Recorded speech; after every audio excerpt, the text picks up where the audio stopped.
En la misma celda, con la luz tenue del atardecer romano colándose entre los barrotes, Pablo retoma la pluma. Sus dedos, marcados por el trabajo y las cadenas, se mueven con precisión sobre el papiro. No ha terminado. La verdad que comenzó a escribir debe continuar sin concesiones, sin temor a ofender, porque la justicia de Dios no hace acepción de personas. Por tanto, tú, oh hombre, quien quiera que seas que juzgas, no tienes excusa, porque en lo mismo que juzgas a otro, te condenas a ti mismo, pues practicas las mismas cosas que condenas. No suaviza el tono. Sabe que muchos en Roma, al escuchar la condena de los gentiles en el capítulo anterior, podrían alzar la cabeza con orgullo como si estuvieran por encima del pecado. Pero no es así. Pero pensamos que el juicio de Dios es según verdad contra los que practican tales cosas. Hace una pausa, escucha el murmullo del río y el canto lejano de un vendedor en el mercado. Luego escribe con firmeza: Y tú, oh hombre, que juzgas a los que practican tales cosas y haces las mismas, ¿piensas que tú escaparás del juicio de Dios? No es una pregunta retórica. Es un espejo colocado frente al alma. ¿O menosprecias las riquezas de su benignidad, paciencia y longanimidad, ignorando que su benignidad te guía al arrepentimiento? Pablo siente el peso de la gracia. Él mismo fue perseguidor, blasfemo, violento, y Dios lo alcanzó. Por eso sabe que la paciencia divina no es indiferencia, sino una invitación urgente a cambiar. Pero por tu dureza y por tu corazón no arrepentido, atesoras para ti mismo ira en el día de la ira y de la revelación del justo juicio de Dios. Sus ojos se entrecierran al evocar la escena final, cuando Dios juzgará con verdad absoluta, el cual recompensará a cada uno conforme a sus obras, a los que perseverando en hacer el bien buscan gloria, honor e inmortalidad. Les dará vida eterna. Pero a los que son contenciosos y desobedientes a la verdad y obedientes a la injusticia, les traerá indignación y la ira. No hay favoritismos, tribulación y angustia sobre toda alma humana que hace lo malo, sobre el judío primeramente y también sobre el griego, pero gloria, honor y paz a todo el que obra el bien, al judío primeramente y también al griego.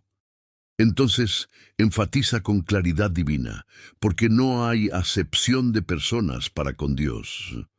Un esclavo y un César, un fariseo y un samaritano, un romano y un galileo, todos están igualmente expuestos ante la santidad de Dios, porque todos los que sin ley han pecado, sin ley también perecerán, y todos los que han pecado bajo la ley, por la ley serán juzgados. Aquí no se trata de posesión de la ley, sino de obediencia. Porque no los que oyen la ley son justos ante Dios, sino los que cumplen la ley serán justificados. Pero Pablo sabe que hay quienes creen que el mero conocimiento bíblico los salva. Por eso añade: porque cuando los gentiles que no tienen ley hacen naturalmente lo que es de la ley, estos, aunque no tengan ley, para sí mismos son ley, mostrando la obra de la ley escrita en sus corazones, dando testimonio sus conciencias y acusándolos o defendiéndolos sus razonamientos. Incluso quienes nunca vieron el Pentateuco, si siguen lo que la conciencia les dicta, dan testimonio de que hay una ley moral inscrita por Dios en toda alma humana. Ahora, su pluma se vuelve más incisiva al dirigirse al judío, al que se gloría en la ley. Tú pues que enseñas a otro, no te enseñas a ti mismo. Tú que predicas que no se ha de hurtar, hurtas. Tú que dices que no se ha de adulterar, adulteras. Tú que abominas los ídolos, profanas el templo. No hay escapatoria. Poseer la ley no es suficiente, vivirla es lo que cuenta. Porque, como está escrito, el nombre de Dios es blasfemado entre los gentiles por causa de vosotros. Entonces, con reverencia sagrada, aclara lo que verdaderamente importa. Porque no es judío el que lo es exteriormente, ni es la circuncisión la que se hace exteriormente en la carne, sino que es judío el que lo es en lo interior. Y la circuncisión es la del corazón, en espíritu, no en letra, la alabanza del cual no viene de los hombres, sino de Dios. Aquí redefine la pertenencia al pueblo de Dios, no por linaje, no por rito externo, sino por transformación interna por el Espíritu. Pablo no se detiene. Sabe que algunos podrían preguntar, entonces, ¿de qué sirve ser judío? ¿O cuál es la utilidad de la circuncisión? Aunque no lo escribe aquí explícitamente en este capítulo, su respuesta ya late en su alma. La palabra de Dios fue confiada a ellos. Pero eso no los exime del juicio si desobedecen. Por eso insiste, tú que te llamas judío y te apoyas en la ley y te glorías en Dios y conoces su voluntad y apruebas lo que es excelente, instruido por la ley, y estás persuadido de que eres guía de los ciegos luz, de los que están en tinieblas, instructor de los necios, maestro de los inexpertos, teniendo la forma de la ciencia y de la verdad en la ley. Pero luego viene la confrontación. Tú, pues, que enseñas a otro, ¿no te enseñas a ti mismo? Tú que predicas que no se ha de hurtar, hurtas. Tú que dices que no se ha de adulterar, adulteras. Tú que abominas los ídolos, profanas el templo. Cada pregunta es un golpe al orgullo religioso. No basta con nombrar a Dios, hay que honrarlo en la práctica. Porque como está escrito, el nombre de Dios es blasfemado entre los gentiles por causa de vosotros. Deja la pluma un momento.